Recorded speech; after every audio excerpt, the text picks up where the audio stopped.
Hello les beaux flamants roses, j'espère que tout se passe bien pour vous, que vous prenez du temps pour vous et que vous vous amusez dans la vie parce que c'est important.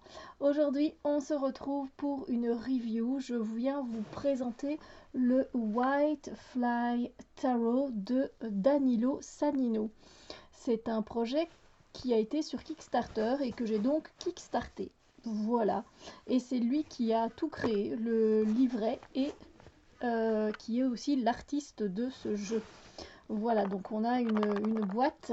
Hop, attendez, je l'ai déjà utilisée plusieurs fois, mais pas au point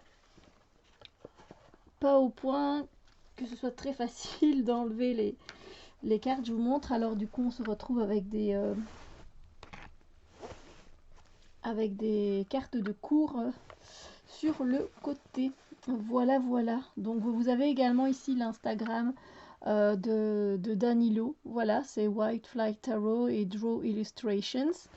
Et on est vraiment sur un tarot de fantasy. Voilà, tout simplement, on va plonger dans ce monde. Alors ce que j'aime beaucoup, c'est que le livret a été fait en plusieurs langues. Voilà, je vais vous montrer. Alors on a vraiment, c'est un petit livret, hein, on est dans la simplicité.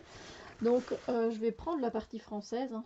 Donc on a en fait, on l'a en quelle langue? Différentes langues. On l'a en anglais, en italien et en français. Voilà. Alors, The White Fly, en fait, c'est la mouche blanche. Et du coup, il nous explique pourquoi la mouche blanche. Et il dit que sur le plan personnel, je me suis toujours perçue comme une personne différente du concept de foule. J'ai vu une mouche blanche au moins 3 fois dans ma vie. À chaque fois, je l'ai interprétée comme un message de l'univers qui m'était adressé. Au niveau universel, je crois que le chemin de la connaissance du tarot est très précieux, délicat et profond. Comme s'il était porté à la conscience par une énergie tout aussi rare, tout comme une mouche blanche. Merci pour votre choix, je souhaite que vous soyez surpris par ce jeu. Avec amour, Danilo Sanino. Et donc on a ici un petit sommaire où on va aller sur les arcanes majeurs. Alors il a une perception qui est assez éthérée, voilà, qui est plutôt subtile, qui n'est pas toujours terre à terre, mais voilà, au cas où. Donc on a à chaque fois une petite...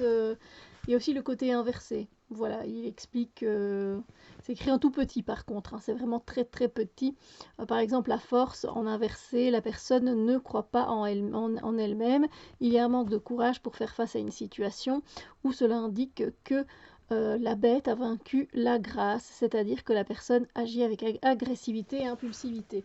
Ça reste quand même très compréhensible, hein. C'est quand je dis un côté un peu éthéré, un peu plus subtil, c'est que des fois il est vraiment dans le côté spirituel des choses, on va dire. Et puis on passe aux suites, voilà, tout simplement. Et on a toujours un petit message pour chaque carte, tout simplement. Voilà. Alors, je sais qu'il est d'origine slave, mais je ne sais plus de quelle origine exactement. Donc je n'ai pas eu de frais de douane du coup quand le jeu m'a été envoyé. Ça c'était super. Voilà. Alors je vois que c'est un jeu qui n'est pas très... je ne l'ai pas vu passer hein, sur la communauté francophone en tout cas.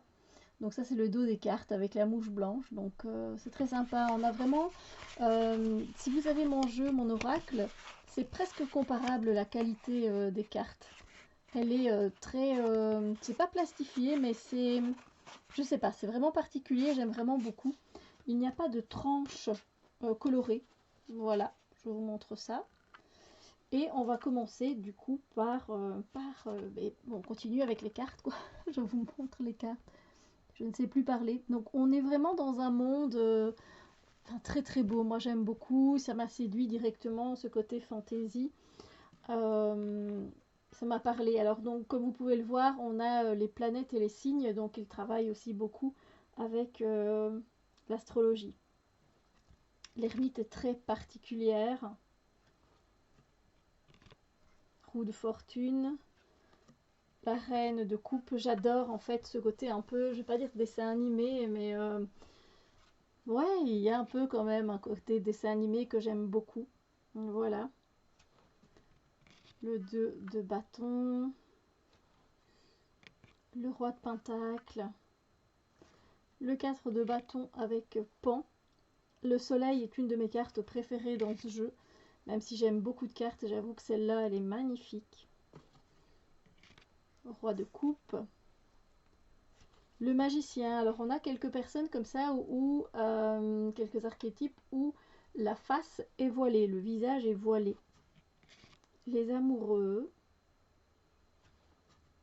Le 4 de denier. Cavalier de pentacle. 10 d'épée. Ah, celle-là, elle est trop mimi, la 9 de denier. Regardez ça avec le petit renard, c'est trop beau. L'étoile, je l'aime beaucoup aussi. Donc voilà, alors tous les as sont dessinés aussi un peu de la même façon, vous allez voir. Et il n'y a pas de visage. Après, on ne voit généralement pas de visage sur les cartes d'as, traditionnellement parlant. Le 5 d'épée. L'empereur, alors je ne sais pas où est l'impératrice, mais évidemment, elle lui fait face. Hein. Non, je ne la trouve pas là comme ça directement, donc c'est pas grave. 9 d'épée. On préfère le 10 de coupe au 9 d'épée. Et les pages ont tous un masque. J'aurais bien voulu savoir pourquoi. Le 2 d'épée, il est très beau, je trouve. Il est très majestueux, ce 2 d'épée. Le 3 de coupe, assez traditionnel.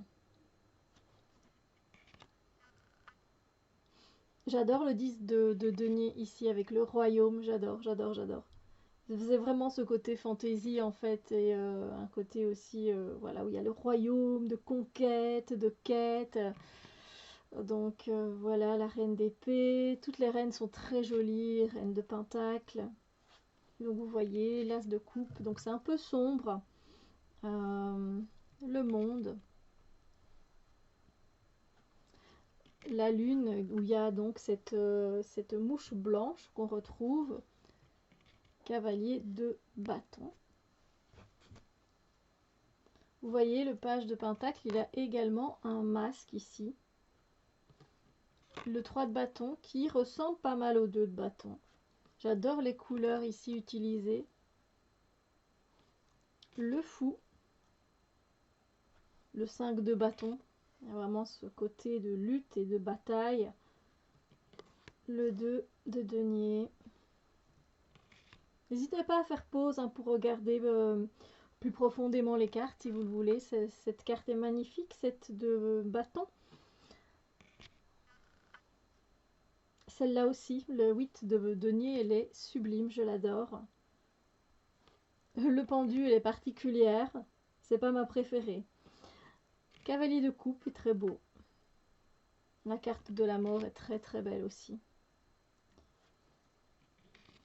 Alors lui, il me fait penser à comment il s'appelle, je veux dire le mec de réponse.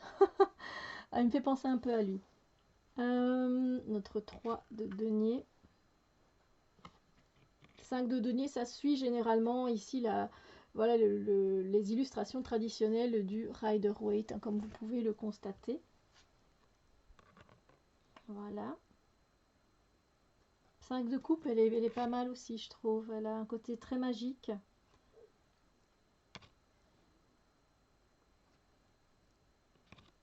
Tempérance, j'aime beaucoup le côté où on déconnecte tout comme ça.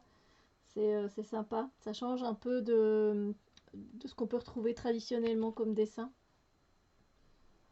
Les reines, toujours aussi magnifiques. 6 de bâton. Le chariot qui est beau aussi. Avec, on pourrait dire, le roi, j'allais dire le roi Triton, mais oui, c'est ça qui me vient. Voilà, avec soit le requin qui va aller directement avec sa puissance, ou le dauphin qui va aller peut-être par la communication sur un autre chemin. Donc c'est assez intéressant cette carte aussi. J'aime beaucoup celle-ci. En fait, j'aime beaucoup le jeu, évidemment. Donc voilà. La carte du jugement, c'est peut-être une aussi que j'aime un peu moins. Un classique 2 de coupe. Un très beau 6 d'épée.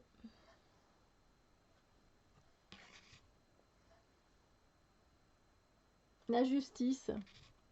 C'est beau, c'est magnifique, j'aime beaucoup. J'aime beaucoup les couleurs qui sont très vives aussi. J'adore ce pape. Oh mon Dieu, avec les clés de la sagesse.